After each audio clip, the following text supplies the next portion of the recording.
Welcome to our safety rules and reasons. This will be our first course for our B1 Level 1 riders at Nedahan Equestrian Program here in Murfreesboro, Tennessee. I'm your certified instructor, Courtney Smith, and I'm excited to be with you today to kind of go over these first initial introduction into our program. So first we need to say horse sense is horsemanship, and we need to make sure that we all have an understanding of horses and their behavior. Horses are large and powerful animals, and so it's very important for us to take that power and their size into account when we're dealing with them so that we always remain safe while we're handling horses. It's important that we understand their behavior because then that helps us understand the horse. And by understanding the horse, we are able to anticipate their reaction to things or be able to present objects or situations to them that they will be able to successfully navigate. We never want to take these horses for granted. Even though horses that we deal with in lesson programs and riding programs and some of our own personal horses may be very well trained and very well acclimated to lots of different types of environments and situations, they are still a horse and they have their own independent ability to think, and so we always need to be aware of that.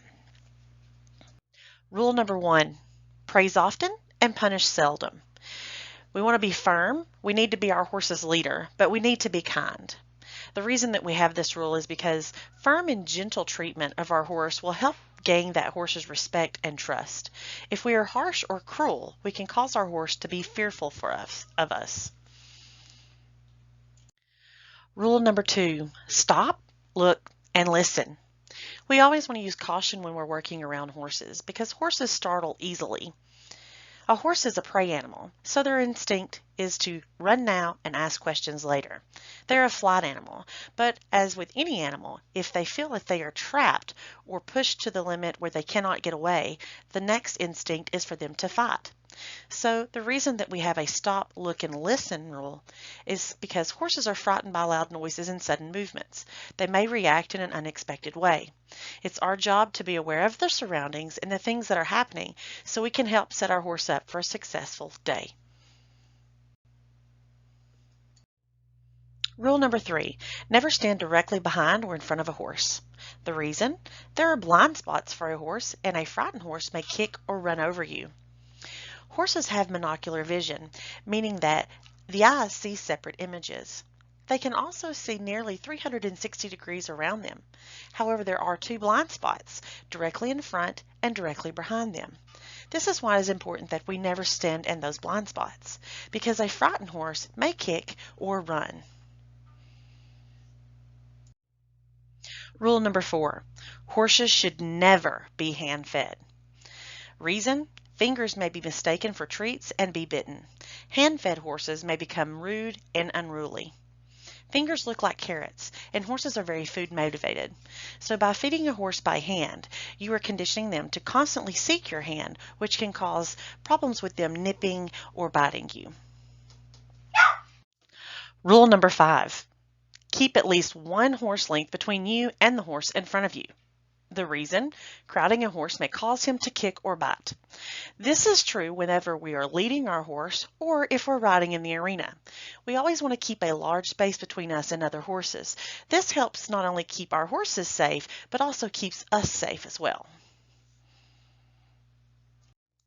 Rule number 6, check equipment for proper fit and have your instructor check it before you mount. The reason? Improper fitted equipment may cause an accident or injury to horse and rider. Some horses may share equipment. Therefore, you want to make sure that the equipment that you are using on your horse is properly adjusted and fitted to them. We want our horses to have equipment that is fitted for their comfort, but also to be effective in its use. An ill-fitting bridle could be too high in a horse's mouth, causing pinching and pulling, or sitting too low, bumping on the horse's teeth.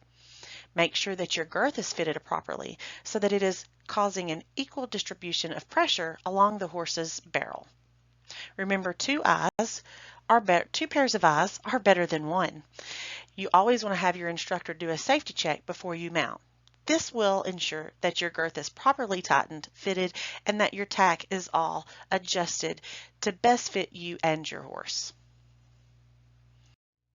Rule number 7, always use a halter and lead rope to tie your horse. Never tie with the reins. The reason? Reins may be broken or the horse's mouth injured if tied by the bridle.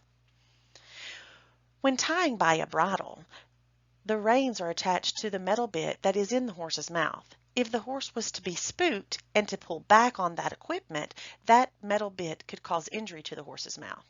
And if the reins are broken, that is an expensive piece of equipment that we use daily while riding.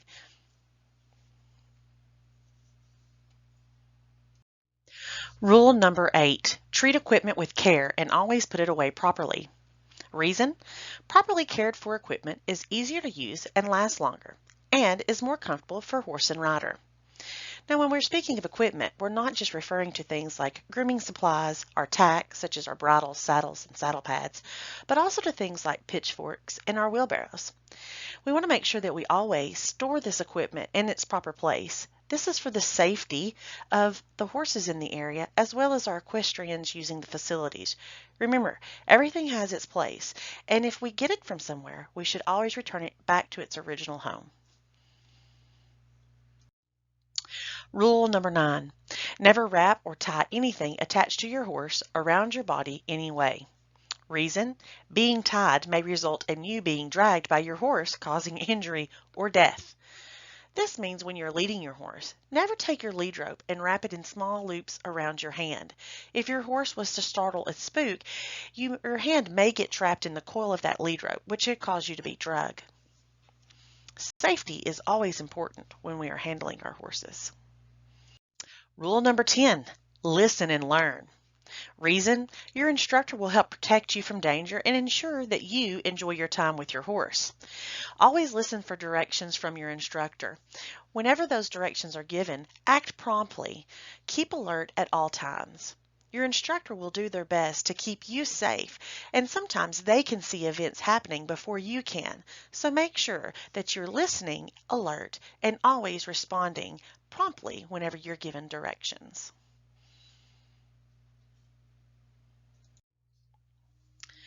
Rule number 11, dismount to adjust clothing or equipment. Reason, your horse may spook from unusual movement on his back. Be smart.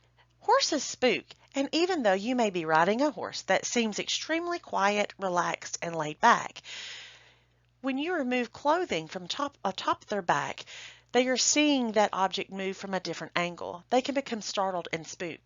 You have now removed your hands from your reins or your saddle, so you are going to be unprepared in the event they have an unexpected movement, bolt, or are startled. Rule number 12, dress appropriately. Wear long pants, such as blue jeans or riding breeches. Long pants will prevent sores on your legs that could occur from the leather of the saddle. They also add an additional layer of protection in the event you are to be kicked by another horse. Wear shoes or boots with a heel and smooth soles. Hard shoes protect your feet. Horses are large animals. They may accidentally step on you. Having a hard shoe can help protect your foot in this event. The heels prevent your foot from slipping through the stirrup. This is why we are not allowed to ride in sneakers or tennis shoes. The smoother the sole, the better the shoe can slide from the stirrup while you are dismounting. Rough, thick soles can sometimes get caught in our stirrup, causing an issue as we're trying to dismount our horse and put us in a precarious situation if our foot was to be hung in the stirrup. Always wear a safety helmet made for riding. Helmets protect most head injuries. Your brain is important. Please do not sacrifice the safety of your head to feel cool by not wearing a helmet. Never chew gum while riding. When you chew gum, you could choke or bite your tongue. If your horse was all of a sudden to move or bolt or make an unexpected movement and you were to suck in breath or inhale really quickly, which happens a lot when we are spooked or startled, you may suck that gum down your throat.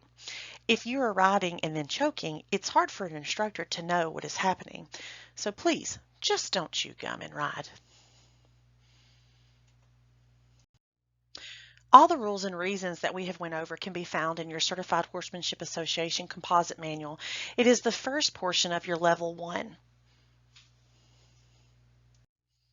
Thank you, and remember, always be safe, fun, and effective.